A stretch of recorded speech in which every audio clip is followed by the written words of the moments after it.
Hi there. A quick update on some things on speculation and all that since my last speculation videos. Well, first, there's one thing I want to talk about. I found out some very interesting things that excited me, and I want to tell you about them, which have nothing to do with Halloween Horror Nights. But it excited me. I thought, I want to brag, and so I might as well. I have here, you see this huge thing here. All of these are those are notes that I have compiled my genealogical research. I'm interested in my family tree and background and bloodlines, and so I've done a lot of genealogical research the past couple of years, and I've fascinating things. I've been able to trace my ancestry back over 1,000 years, over 30-something generations into the Middle Ages, and I'll probably be able to continue tracing back even further. It's quite fantastic, actually. Quite amazing stuff I found out. And some interesting things as I discovered, for example, that I'm descended from not one, not two, but three Salem witches, two of which were executed, one of which was convicted but mysteriously escaped from jail. No one really knows how she did it. Some people think that her husband bribed the jailer, but we really don't know how she got out. Maybe, you know, who knows? Maybe she was the real deal. We don't know. But that's an interesting possibility. And so I've joked about having non-muggle ancestry, which is quite funny. Hello, Bob. There's Bob the kitty. Popping up there. That's good kitty. Showing up for a cameo appearance. Now, what got me, though, is that doing my research, I discovered that amongst the various families in the Middle Ages, there's one rather interesting family in England in the Middle Ages that I'm descended from. A very interesting family. There's a lot of nothing really is known much about them. They're rather mysterious, and they're connected to all sorts of legends and things. Some people suggest that their name was actually the inspiration for the name Parsifal, the Grail Knight, and it connected to the Grail legend, because the name is similar to that name. I have not revealed the name yet. When I do, some of you are going to be, oh my God! Yeah. The cat's right there, by the way. She's blocked up on the table. They're connected. Some people think to the Holy Grail, and some people think that that there was something in the castle that was a mysterious artifact, and some people suspect it might have been the Grail. Somebody was keeping something very interesting there. There's this theory about the Marian chalice and other things. The male line died out fairly quickly from 2 or 3 brothers who had this name, and most of the descendants then are descended from the females, and so the name died out. Some of the descendants, interesting enough, the Fitzwarren family, Fulk Fitzwarren, one of my great-great-great-great-grandfathers, from this line, is connected to the legend of Robin Hood. Some people think he was the original Robin Hood of legend, which is fascinating as well, but that's not the really cool thing. See, this mysterious family that so little is known about, their name is Peverell, and it's the only English family by that name. Now, everybody out there who is a Potterhead has just jumped up and said, "Oh my God! Dr. Jimmy is Harry Potter's cousin." That's right, because the Peverells are the 3 brothers from the book, the Deathly Hallows, who had the Deathly Hallows, the cloak and the stone and the elder wand from that book. That's correct. And the Peverells then, and maybe that's the mysterious artifact, who knows? And the Peverell, of course, and J.K. Rowling apparently did research in the Middle Ages and knows that the female line died out, but that Harry Potter is descended from Ignotus Peverell, from this line. And it's rather fantastic, because although he's a fictional character, I can now claim to be related to Harry Potter. Not the only fictional character I'm related to, due to the fact that authors and creators of fictional characters will sometimes give a background which then includes real people. And so by some strange coincidence, I'm also related to Hannibal Lecter and Lucy and Linus from the Peanuts.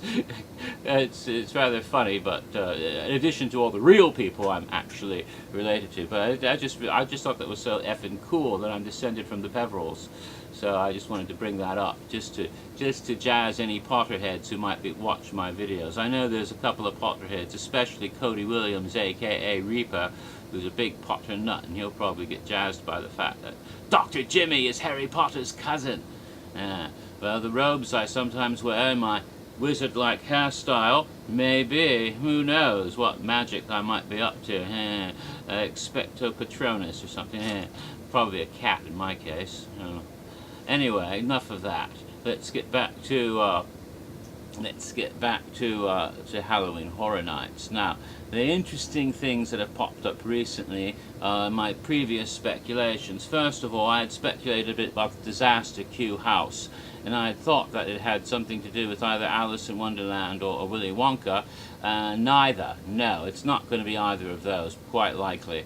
The current speculation is based on some photographs that somebody got of some of the work in the houses. I don't think they illegally snuck in. There was one, where the top was moved and they could sort of take a picture through there, and some pictures of stuff that they could see above the tops. And what they saw is wood carving, which shows what looks like little reindeer, and also it looks like an Easter egg painted on the wall. This suggests to many people that the theme will be toward holidays. Perhaps a house where all the holidays of the calendar become twisted and taken over by Halloween in a way, which reminds me of all sorts of possibilities. I've even thought that maybe in the town of Cary, Ohio, there's a gift shop and card shop or a card factory, greeting cards, where they might, but that's just conjecture on my part, and apparently not worthy of a post remaining on Horror Night Nightmares, but not that I care about that. But anyway, the nifty idea, though, that there might be some holidays, various holidays, and the code names really fit those even better than Alice or Wonka. I mean, think about it. Woodteeth is George Washington for President's Day. A top hat could be Uncle Sam for the 4th of July, or Abraham Lincoln for President's Day. Dwarf is a leprechaun for St. Patrick's Day. Egg is obviously Easter egg for the Easter Bunny. Heart is Valentine's Day. Watch, you better watch out. You better not cry. They all fit very well. The only one that doesn't fit so well is Mighty. And what does Mighty stand for? I don't know what that could be. All sorts of possibilities there. None of them really very easy or obvious. But again, as always, we must always be warned. Code words are red herrings designed to mislead us. Remember that. Alright. Now, of course, I'm jazzed by the fact that I didn't speculate. I said flat out way back the Thing would be a house this year, and I was proven right when Universal released their official announcement earlier this week. In a little bitty update they had to the site, and of course the press release. And will there be another update soon? I hope before the end of the week, but it may not be till next week, since they released the Thing information this week. They may wait till later for more updates, which is pissing me off a little bit. Oh, dear, dear, dear. Alright, let's see. A couple other things. Can't talk about too much that I've been told or found out, because again, as I mentioned earlier, when you have a source for information, there's different kinds of information you can get. You can get sources that are direct primary sources, people who know because they're involved in the event, and then there are secondary sources who hear from them and then pass it along to you. And then of course there's always have to weed out what is real information from people who've heard actual things and their own speculations or interpretations of that, which can go either way. And so one of the hottest speculations recently is about the whole Spanish language thing, and without revealing too much information, because there's some things I just can't tell you. I know some very intricate and some detailed things about what's going to happen this year that I just can't say, and it kills me, because I could really post a video that would be awesome on this YouTube, and everyone would go, oh my god, but then it would cost people their jobs, and I would get yelled at, and I probably wouldn't get information in the future from certain people if I do this, and so I can't. But let me just say, the Spanish language thing, getting back to that, Spanish language thing may not have been about Halloween Horror Nights. That's just something I want to say. There may not be a Spanish language house after all. So what's going to be in the parade building may not be the Spanish Inquisition. I no longer expect the Spanish Inquisition. I know nobody expects the Spanish Inquisition!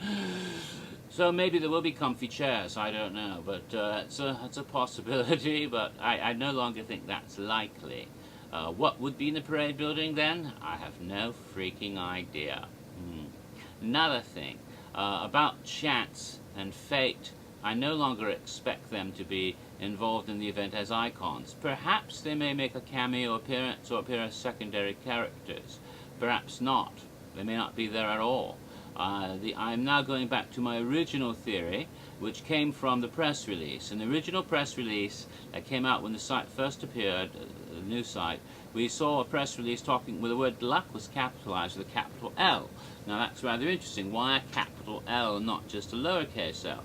It suggested to me luck then was a person, not just an abstract concept. Luck could be then an iconic figure, and of course what immediately springs to mind is Lady Luck.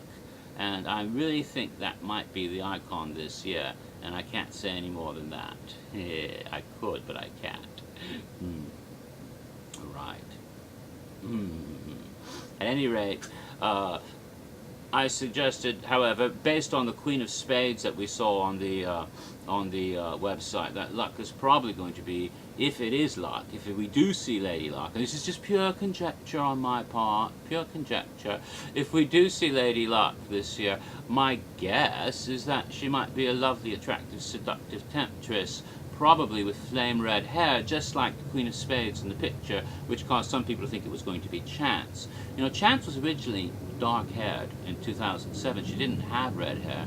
Some of the actresses who played Chance had red hair, and I guess they decided to keep it red, so the ones who didn't have red hair got red hair, so that there would be one Chance who kind of looked the same whenever you went to Fear Revealed last year. But Chance has not always been a redhead. And so I strongly think, and also that picture really doesn't look that much like Chance. And so I'm really strongly thinking that if there is a Lady Luck icon, that she probably will be a ginger. And I don't mean that in a bad way. Someone said, oh, Lady Luck will be angry if you call her a ginger. No, not necessarily. I like gingers. My mum's a ginger. A lot of my relatives are gingers. Henry VIII, for example, another one I'm descended from, or actually related cousin of. And not to mention the hottest ginger in the world, Prince Harry, is my 15th cousin. That's not Harry Potter, the one who's second in line to the third in line to the throne right now. You know, that guy. 15th cousin on his mother's side, from the Spencer line. Yes. So I've got some cool relatives there. But enough of my bloodlines. Let's get back to Halloween Horror Nights again. Okay, so my and whoever she is, if there is Lady Luck, she's certainly nice to me, because yesterday I bought a new car, and when I did, at the car dealership they had this big roulette wheel, just like something out of Vegas, and on it were all sorts of little things, hundreds and hundreds of slots on the roulette wheel, and all of them were, most of them, the majority were things like a new iPod Shuffle, or $50, or your first car payment on us, that sort of thing. And there was one thing that was really special, the grand prize. It said a trip for two to Italy, and that was, you know, only one little thin narrow thing. It was colored bright yellow, and you had to spin this, and this thing spun around 10 or 15 times and stopped. On the trip to Italy! Yes, I won a trip to Italy yesterday. I couldn't believe it. It blew my mind. So, you know, Lady Luck smiled on me yesterday, so she didn't mind I called her a ginger. So indeed, if Lady Luck is our icon this year, I have something to thank her for, because she's already been good to me this year, and I hopefully will continue to be nice to me in the coming Halloween Horror Nights season. Is there anything? Oh, anything else I wanted to mention? I think I made a what are those things? Report, or one of those things you put up on your profile. You know, broadcast, whatever they call it. I forget what it's called now. Anyway, and I mentioned 2 or 3 things. I think the Disaster House was one, and I think that's it. So that's what the update is, and hopefully you enjoy this little brief thing. It's already gone to nearly 15 minutes. I thought it was going to be 10 or less, but I guess not. I'm too damn long-winded. So next time I'll probably get back to the past of Halloween Horror Nights rather than the future, and start talking about the Carnival of Carnage back in Halloween Horror Nights 17. Until then, have pleasant dreams and enjoy the rest of your life, however long or short that may be.